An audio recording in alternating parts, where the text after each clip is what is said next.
السلام علیکم کلاس آج کا ہمارا ٹاپک کابینہ مشن پلان 1946 ہے۔ کیبنٹ مشن پلان 1946 1945 میں برطانیہ میں لیبر پارٹی برسر اقتدار آ گئی۔ اسٹوڈنٹس، 1945 میں برطانیہ میں کون سی پارٹی برسر اقتدار تھی؟ Labour party. لیبر پارٹی برطانیہ میں برسر اقتدار تھی 1945 میں۔ برطانوی وزیر اعظم لارڈ ایٹلی نے ہندوستان میں بڑھتی ہوئی سیاسی بے چینی کے پیش نظر کابینہ مشن بھیجا۔ برطانیہ میں وزیر اعظم 1945 میں کون تھے؟ لارڈ ایٹلی۔ لارڈ ایٹلی نے ہندوستان میں سیاسی پیچیدگی کی وجہ سے ایک کابینہ مشن بھیجا ہندوستان کی طرف۔ اس مشن کے دو بنیادی مقاصد تھے۔ پہلا، ہندوستان کی دستوری حیثیت اور حکومت کی شکل واضح کر دی جائے۔ اس مشن کا جو کابینہ مشن تھا، اس کا جو پہلا بنیادی دستور تھا وہ یہ تھا کہ دستوری حیثیت اور حکومت کی شکل واضح کر دی جائے ہندوستان کی، اور دوسرا مسلمانوں اور ہندوؤں میں نفرتوں کی خلیج کو کم کر کے متحدہ ہندوستان ہی میں رکھنے کی کوشش کی جائے۔ اس کے دو بنیادی مقاصد ہیں۔ پہلا بنیادی مقصد اس کا دستوری حیثیت اور حکومت کی شکل کو واضح کرنا ہے، اور اس کا دوسرا جو مقصد تھا وہ یہ تھا کہ متحدہ ہندوستان کی شکل کو قائم رکھا جائے، ہندوستان کو تقسیم نہ کیا جائے۔ لیکن عام انتخابات نے ثابت کر دیا کہ ایسا نہیں ہو سکتا۔ اس مشن میں 3 وزراء شامل تھے۔ اسٹوڈنٹس، اس مشن میں کتنے وزراء شامل تھے؟ 3 وزراء شامل تھے۔ ان میں پہلا وزیر کون ہے؟ سر اسٹیفورڈ کرپس۔ سر اسٹیفورڈ کرپس کی کرپس مشن پہلے ہم پڑھ چکے ہیں، اس پہ یہ نام ہم نے اسٹڈی کیا تھا کہ سر اسٹیفورڈ کرپس کی قیادت میں جو مشن آیا تھا۔ تو سر اسٹیفورڈ کرپس اس مشن کے جو وزیر تھے۔ ای بی الیگزینڈر دوسرے ممبر تھے اس مشن کے۔ تیسرا جو وزیر اس مشن کے جو ممبر ہیں وہ سر پیٹرک لارنس ہیں۔ تو یہ 3 وزراء اس مشن میں شامل تھے۔ اب کیونکہ تینوں وزراء جو ہیں وہ برطانیہ کی پارٹی سے تھے، اس لیے اسے کابینہ مشن کہا جاتا ہے۔ چونکہ تمام ارکان کا تعلق برطانوی کابینہ سے تھا، لہٰذا اسے کابینہ مشن کہا جاتا ہے۔ اب کابینہ مشن اس لیے کہا جاتا ہے کیونکہ اس کے تینوں وزراء جو ہیں وہ برطانیہ کی سیاسی پارٹی سے تعلق رکھتے تھے۔ اب اس مشن کا مقصد کیا تھا؟ اس مشن نے کیا کام کیا؟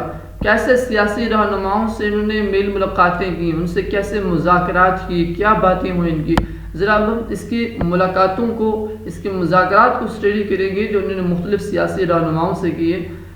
مختلف سیاسی رہنماؤں سے مذاکرات میں جو باتیں ہوئیں، کابینہ مشن کے ارکان نے برصغیر میں آ کر مختلف سیاسی رہنماؤں سے مذاکرات کیے، گورنروں اور صوبوں کے وزرائے اعلیٰ سے تبادلہ خیال کیا، گورنر جنرل کی آراء بھی حاصل کی۔ مذاکرات میں دونوں بڑی جماعتوں مسلم لیگ اور کانگریس کے موقف بالکل واضح تھے۔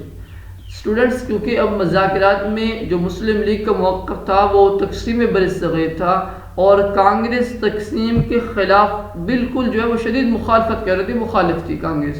اب دونوں جماعتوں کے موقف واضح طور پر اس مشن کے پاس پہنچ گئے۔ مسلم لیگ نے تقسیم اور تخلیق پاکستان کو مسائل کا واحد حل قرار دیا، جبکہ کانگریس نے واحد قوم کی بنیاد پر جنوبی ایشیا میں کسی بھی طرح کی تقسیم کی شدید مخالفت کی۔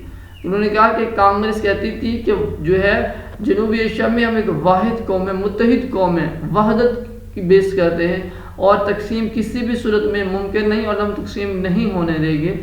اور اس کانگریس نے 2 قومی نظریے کو بھی مسترد کیا اور پاکستان کے تصور کو سختی سے جھٹلایا۔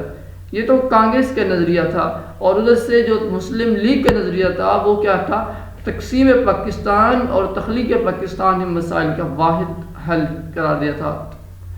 مذاکرات میں تناؤ کی کیفیت بھی رہی، کیونکہ مشن کو ہندوستان بھیجتے وقت وزیر اعظم برطانیہ نے پارلیمنٹ میں بیان دیا کہ کسی اقلیت کو ویٹو پاور استعمال کرنے کی اجازت نہیں دی جائے گی، اور نہ ملکی ترقی کی راہ کو بند کرنے دیا جائے گا۔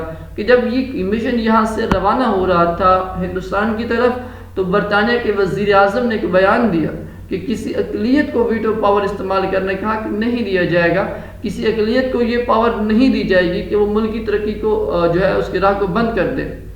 کانگریس اس بیان سے بہت خوش ہوئی، لیکن قائد اعظم نے اس بیان پر کڑی تنقید کی۔ کانگریس اس بیان سے خوش اس لیے تھی کیونکہ ان کے موقف کی حمایت نظر آتی تھی کہ برصغیر کو کسی بھی صورت تقسیم نہیں کیا جا سکتا۔ انہوں نے برطانوی وزیر اعظم کو جواب دیا کہ مسلم لیگ مسلمانوں کے حقوق کے تحفظ کے لیے کوشاں ہے اور دو قومی نظریے کی بنیاد پر آئینی مسائل حل کرنا چاہتی ہے۔ قائد اعظم نے مشن سے بات چیت کے دوران کہا کہ برصغیر ایک ملک نہیں اور نہ ہی یہ قوم کا وطن ہے، یہ ایک قوم کا وطن نہیں ہے بلکہ یہاں پر دو قومیں آباد ہیں۔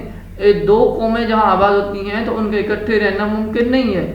مسلمان جداگانہ تشخص رکھنے والی قوم ہے جسے اپنے مستقبل کا تعین کرنے کا پورا حق حاصل ہے، اور مسلمانوں نے اپنے حقوق کا تحفظ بڑی شاندار انداز سے کیا اور آخرکار پاکستان علیحدہ وطن بنانے میں کامیاب ہو گئے۔